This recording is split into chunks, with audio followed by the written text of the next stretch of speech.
Hello everyone! I am Ronnie M. Abson Jr. and I am your research teacher for this school year 2020-2021. And I would like to welcome you all to Research 1. To begin with, we're going to have our discussion on the definition, nature, and characteristics of research. Are you ready to learn these things? If yes, sit back, relax, and enjoy learning about research. Research is a key to progress. It is an important part of our society. That's why we have this kind of subject that teach you, learners, to develop your skills in the conduct of research. But what is research? There are as many definitions of research as there are authors writing about the subject. Fortunately, these definitions formulated by such authors have common elements. So let's see one of those definitions given by an author named Wood. In his book, he states that research is a careful, critical discipline inquiry varying in technique and method according to the nature and conditions of the problem identified, directed towards the clarification or resolution of a problem. That is one of the definitions given to research. Let's have another definition coming from another author. Let's start with the definition given by P. Aquino, which states that research is simply the systematic search for pertinent information on a specific topic or problem. Another definition was given by Manuel Almedel, which states that research is the process of gathering data or information to solve a particular or specific problem in a scientific manner. Another definition, which is the last one, given by Tres and Tres, which states that research in its broadest sense is an attempt to gain solutions to problems. More precisely, it is the collection of data in a rigorously controlled situation for the purpose of prediction or explanation. So all of those are the definitions given by different authors. And if we are going to synthesize all of those definitions given by them, we're going to have a general definition of research, which states that research is a purposefully or systematic and scientific process of gathering, analyzing, classifying, organizing, presenting, and interpreting data for the solution of the problem, for prediction, for invention, for the discovery of truth, or for the expansion or verification of existing knowledge, all for the preservation and improvement of the quality of human life. So those are the definitions of our research. I hope you have understand already what is research. Now, let's discuss the different goals and purposes of research. Now, let's start discussing the different purposes and goals of research. Let's begin with to discover new facts about known phenomena. An example that we could give for this is alcohol, which is a known phenomenon. And because of continuous research, it may turn into a kind of fuel equal in quality to gasoline.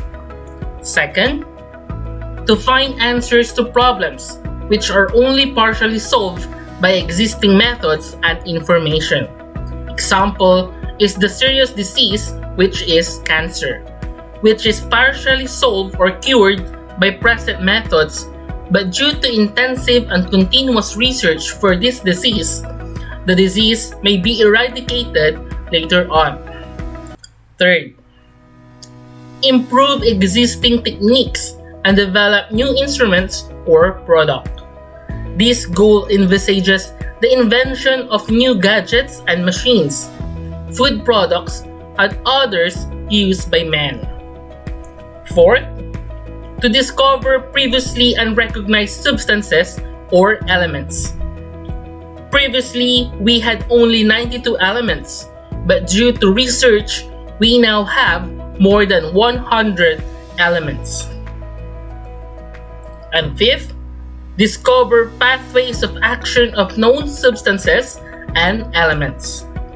Due to research, we come to know the dangers from the abusive use of unprescribed drugs and some poisonous substances.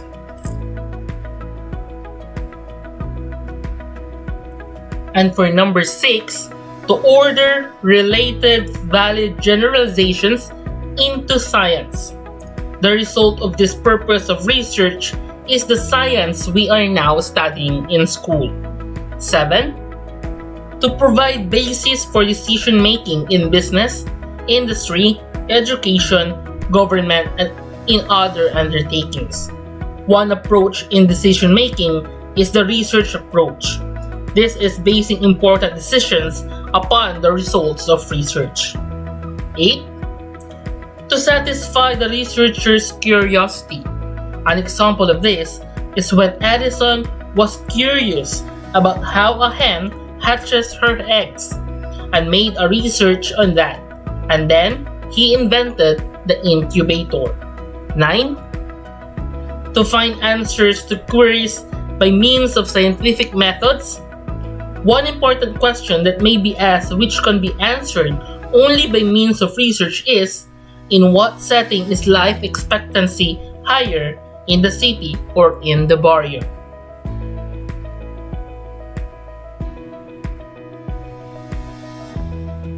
To continue our discussion on the different purposes and goals of research, we have for number 10, to acquire a better and deeper understanding about one phenomena that can be known and understood better by research.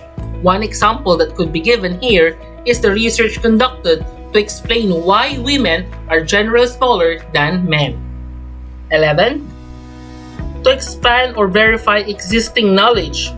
This usually happens when researches are replicated. Newly discovered facts may be found to expand knowledge gained from a previous research or verified if the same facts are found. Next, we have to promote health and prolong life. This purpose is very obviously demonstrated in pharmaceutical, nutritional, and medical research. Next, we have to provide man with more of his basic needs, more and better food, clothing, shelter, and etc. The work of the International Rice Research Institute of Los Baños, Laguna, is a good example of this purpose. Next, we have the last one, to make work, travel, and communication faster, easier, and more comfortable. Due to research, airplanes are made to fly faster, land vehicles to run faster, labor-saving machines have been invented and improved.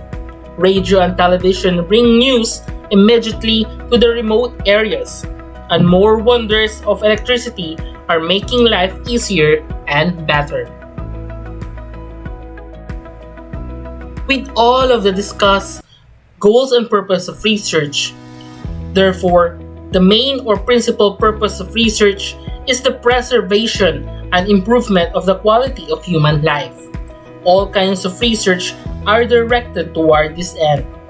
The purpose of research is to serve man, and the goal of research is the good life. Due to research, man has attained great accelerating progress and is enjoying the products of research, such as fast and comfortable land, sea, and air means of transportation, the wonders of electricity, like the radio, telephone, air conditioning, light in the homes, movies, running machinery for industry, the computer, the potent drugs that promote health and prolong life, and many other countless things. To satisfy man's craving for more understanding, to improve his judgment, to add to his power, to reduce the burden of work, to relieve suffering, and to increase satisfactions in multitudinous ways. These are the large and fundamental goals of research. Now that you have already understand the different goals and purpose of research, let's now discuss the different characteristics of it to better understand what research is. Now, here are the different characteristics of research. First, research is systematic. It follows an orderly and sequential procedure that leads to the discovery of truth, solution of a problem, or whatever is aimed to be discovered. Next, research is controlled. All variables except those that are tested or being experimented upon are kept constant, so that the changes made on the subjects of the study can be attributed only to the experimental variable. This is especially true in an experimental research, which is the one that we are going to create in this subject. Next, we have research is empirical. All the procedures employed and the data gathered are perceived in the same manner by all observers. For instance, one says that there are 5 persons in the room. All agree to the existence of the 5 persons. However, if one says that there are 5 ghosts in the room, one or none at all may believe. It is because not all people believe in ghosts. Ghosts are examples of data that are not empirical. Next, research is analytical. There is a critical analysis of all the data used so that there is no error in their interpretation. Next, research is objective, unbiased, and logical. All the findings and conclusions are logically based on empirical data, and no effort is made to alter the results of the research. 6. Research employs hypotheses. This is to guide the investigation process. In experimental studies, hypotheses are expressly stated, but in descriptive studies, the specific subproblems or specific questions serve as the hypothesis, and the hypotheses are tested and not proved. Next, we have research is original work. Except in historical research, data are gathered from primary sources or first-hand sources, and not from secondary sources. This is to ensure that all of the things in your research work is an original work. Next, we have research employs quantitative or statistical methods. Data are transformed into numerical measures and are treated statistically to determine their significance or usefulness. Next, we have research is done by an expert.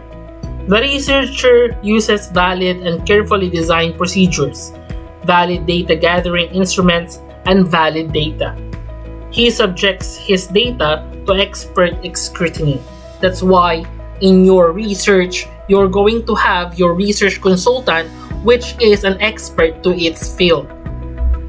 Next, we have research is accurate investigation, observation, and description.